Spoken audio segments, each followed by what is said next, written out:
हरतालिका तीज व्रत कथा। एक बार भगवान शिव ने पार्वती जी को उनके पूर्व जन्म का स्मरण कराने के उद्देश्य से इस व्रत के महात्म्य की कथा कही थी। श्री भोले शंकर बोले, हे गौरी, पर्वतराज हिमालय पर स्थित गंगा के तट पर तुमने अपनी बाल्यावस्था में 12 वर्षों तक अधोमुखी होकर तप किया था। इतनी अवधि तुमने अन्न न खाकर पेड़ों के सूखे पत्ते चबाकर व्यतीत किए। माघ की विकराल शीतलता में तुमने निरंतर जल में प्रवेश करके तप किया। वैशाख की जला देने वाली गर्मी में तुमने पंचाग्नि से शरीर को तपाया। श्रावण की मूसलाधार वर्षा में खुले आसमान के नीचे बिना अन्न जल ग्रहण किए समय व्यतीत किया।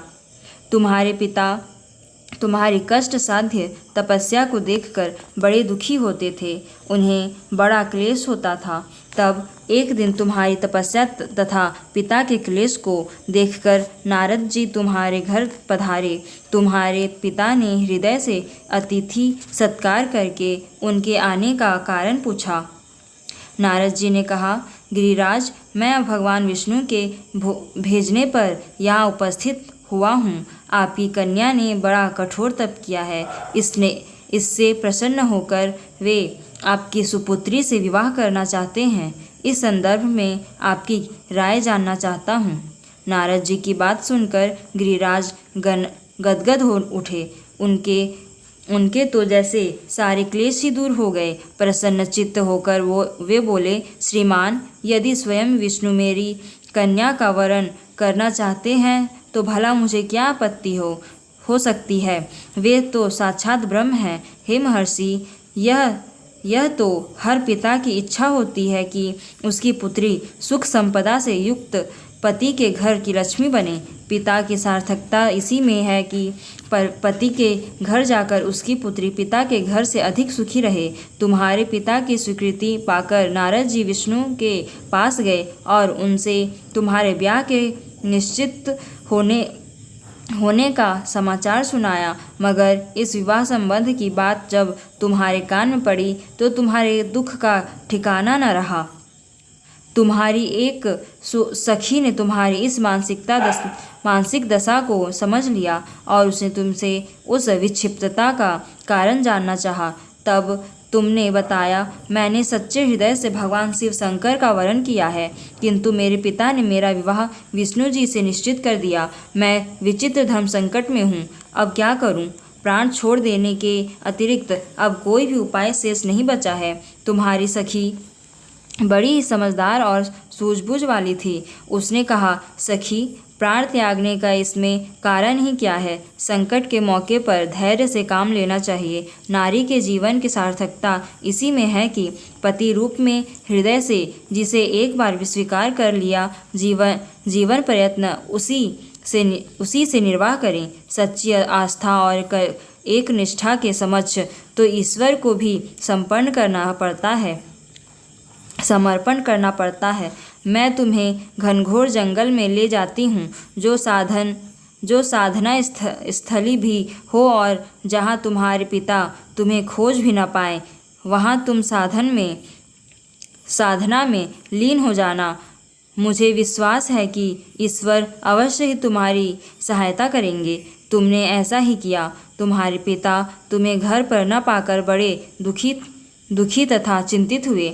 वे सोचने लगे कि तुम जाने कहाँ चली गई। मैं विष्णु जी से उसका विवाह करने का प्रण कर चुका हूँ। यदि भगवान विष्णु बारात लेकर आ गए और कन्या घर पर न हुई तो बड़ा अपमान होगा। मैं तो कहीं मुंह दिखाने के योग्य भी नहीं रहूँगा। यही सब सोचकर गिरिराज ने जोर शोर से तुम्हारी खोज शुरू करवा दी।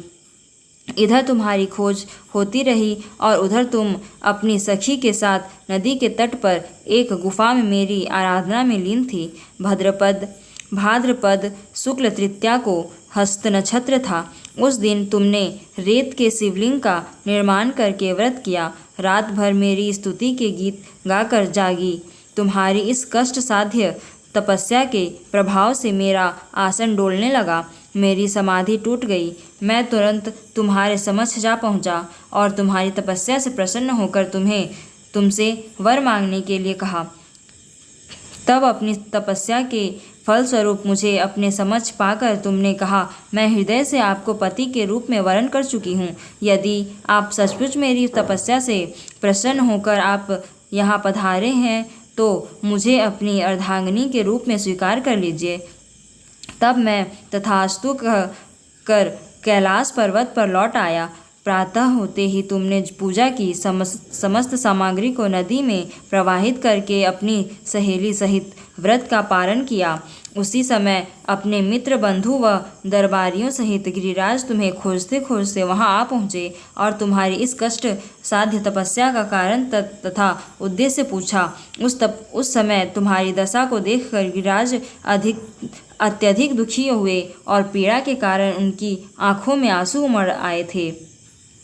तुमने उनके आंसू पोंछते हुए विनम्र स्वर में कहा, पिताजी, मैं अपने जीवन का अधिकांश समय कठोर तपस्या में बिताया है। मेरी इस तपस्या का उद्देश्य केवल यही था कि मैं महादेव को पति के रूप में पाना चाहती थी।